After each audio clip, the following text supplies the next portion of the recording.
વરતાલના ચોથા વચનામૃતમાં શ્રીજી મહારાજ આજ્ઞા કરે છે કે પ્રશ્ન ઉત્તર કરો. બે પ્રશ્ન છે. મુક્તાનંદ સ્વામીએ પૂછ્યો કે ભક્તિ માર્ગને વિશે પ્રવૃત્તિઓ એવો જે ભક્ત, તેને એક એવું કયું સાધન છે કે એ સાધનને કર્યા થકી કલ્યાણના અર્થે જેટલા સાધન છે એ બધા એક સાધનમાં આવી જાય. ખ્યાલ આવ્યો ને? ક્યાંય પણ એક નિયમ છે, પેલો પ્રશ્ન બરાબર સમજીએ તો પછી જ ઉત્તર સમજવો સરળ બની રહે. ભક્તિ માર્ગમાં પ્રવૃત્તિઓ, આપણે બધા ભક્તિ માર્ગમાં પ્રવર્ત્યા છીએ, તો એવું એક સાધન કયું કે એને જો બરાબર સ્વીકાર્યો, અપનાવ્યો, તો પછી મોક્ષ માટે બીજા કોઈ સાધનની ચિંતા કરવાની જરૂર જ નહીં. એ સાધનમાં બધા જ આવી જાય.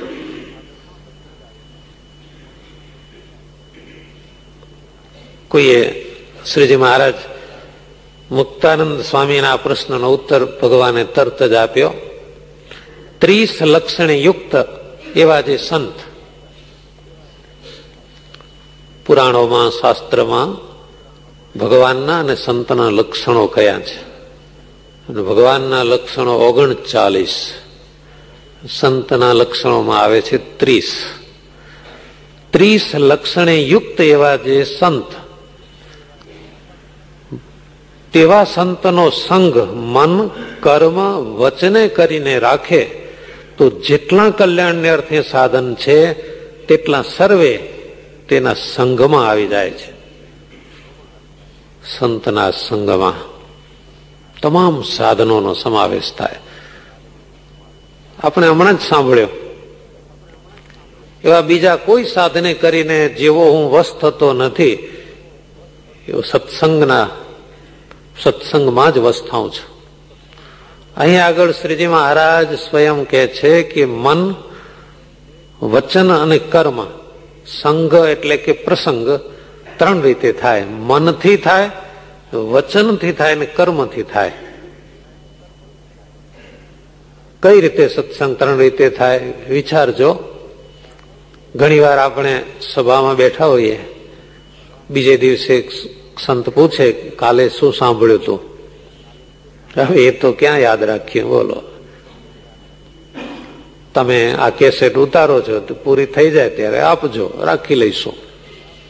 બાકી આપણા તો મગજમાં ક્યાંથી આટલું બધું યાદ રહે? બધું યાદ રહે, પણ આપણે જે શ્રવણ કરતા હતા એ વખતે કદાચ મન એમાં ભેગું નહીં ભળ્યું હોય. મનથી, વચનથી દીનતા, જેવો છું તેવો નાથ તમારો, વાલાજી મુજને માં વિસારો. હે ભગવાન, હું તમારો છું. આ દીનતા એ વચનનો. કર્મ એટલે કે સેવા, આજ્ઞાનું પાલન. આ રીતે મન, કર્મ અને વચનથી 30 લક્ષણે યુક્ત એવા જે સંત એનો સંગ રાખે તો કલ્યાણને અર્થે જેટલા સાધન છે એ સર્વ એના સંગમાં આવી જાય છે. શ્રીજી મહારાજે મુક્તાનંદ સ્વામીને એક વાર કહેલું, સ્વામી તમારામાં એટલી શક્તિ છે એ તમને ખબર નથી. કોઈ જીવનું કાંડું પકડીને તમે અહીંથી ફેંકો તો એ સીધો ક્યાં જાય? અક્ષરધામમાં જાય. સંતના સંગમાં આટલી શક્તિ છે. એમ ઉત્તર કરીને પછી શ્રીજી મહારાજ પૂછતા હવા, હવે ભગવાનની મૂર્તિની ધારણાની વાત આવે છે. થોડી અઘરી છે. મૂર્તિ ધારવી, ભગવાનના સ્વરૂપનું હૃદયમાં ધારણ કરવું એ કામ થોડું કઠણ તો છે, પણ ન થઈ શકે એવું નથી. ભગવાનના એકાંતિક ભક્ત જે યોગી હોય એ સાંખ્ય, યોગ એ બંનેનો મત ભગવાન પરત્વે છે એમ જાણે. અને આવો ભક્ત પોતાના મનને ચલાવે, એટલે કે વ્યવહારમાં મનનો ઉપયોગ કરવો જ પડે. અને ભગવાનની મૂર્તિને પણ ભેળીને ભેળી રાખે. આ કઈ રીતે બને? બાહ્ય વૃત્તિ રાખવી પડે, જેમ કે તમે સ્કૂટર ચલાવો કે વાહન ચલાવો ત્યારે સામે ધ્યાન રાખવું પડે. ઓફિસમાં જાઓ તો તમારી ફરજ પ્રમાણે કામે કરવું પડે. આ બધું કરવા છતાં ભગવાનની મૂર્તિ ન ભૂલાય, અખંડ અનુસંધાન રહે, એ કેવી રીતે શક્ય બને? મુક્તાનંદ સ્વામી, ગોપાળાનંદ સ્વામીએ મહારાજના આ પ્રશ્નનો જવાબ આપવા પ્રયાસ કર્યો, પણ યથાર્થ ઉત્તર ન થયો. એટલે શ્રીજી મહારાજ કહે છે, સાંભળો, જેમ ફુવારામાં ગુમરી ખાઈને પાણી ઊંચે ઉછળે છે, એ રીતે અંતઃકરણ રૂપી ફુવારો, એમાં જીવની વૃત્તિ ગુમરી ખાઈને ઇન્દ્રિયો દ્વારા એ ઉછળે છે. તો જે યોગી હોય એ યોગી સાવધાન રહીને એક વૃત્તિથી સાક્ષી રૂપ એવા જે ભગવાન એનું ચિંતન કરે અને બીજી દ્રષ્ટિ દ્વારા બીજી વૃત્તિ બહાર રાખે. જેમ મોટું મંદિર હોય એક સાથે જોઈ લે કે એક એક વિભાગથી જુએ. અહીં આગળ શ્રીજી મહારાજ એક દ્રષ્ટાંત આપે છે. જેમ છોકરા પતંગ ઉડાડે છે, એ વખતે ઉડાડતા હશે, અને નામ આવ્યું છોકરાઓ, એટલે બુઢાએ ભળવું નહીં.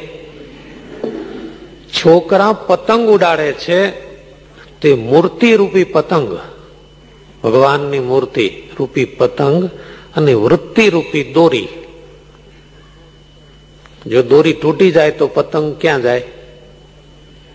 એમ આપણી વૃત્તિ તૂટે તો ભગવાનની મૂર્તિ આપણા હૈયામાંથી અદ્રશ્ય થઈ જાય. એટલે મૂર્તિ રૂપી પતંગ અને વૃત્તિ રૂપી દોરી, પછી એ મનની વૃત્તિથી મૂર્તિને નજીક લાવે, ક્યાંક ઊંચે, ક્યાંય નીચે, ક્યાંય આડા અવળી દેખાય, જ્યાં નજર કરે ત્યાં ભગવાનની મૂર્તિ દેખાય, પણ વૃત્તિ મજબૂત જોઈએ. એમ કરતા ક્યાંય આળસ, નિદ્રા, એવો કોઈ વિક્ષેપ આવે તો વળી પાછા મૂર્તિને બહાર ધારણ કરે. કોઈ વ્યવહારિક વિક્ષેપ આવે તો એમાંય પણ ભગવાનની મૂર્તિ ધારીને એ વિક્ષેપ સાથે સમાધાન કરી લે. આવી રીતે યોગ કળાએ યુક્ત વર્તે એ સિદ્ધ યોગી છે, એને ભગવાનની મૂર્તિ સિદ્ધ થાય છે. શ્રીજી મહારાજે મૂર્તિ ધારણાની બહુ સુંદર વાત કરી, થોડી સમજવી કઠિન, પણ આ વચનામૃતને જરા વ્યવસ્થિત વારંવાર વાંચીએ, સાંભળીએ તો ચોક્કસ સમજાય છે. સ્વામિનારાયણ ભગવાન.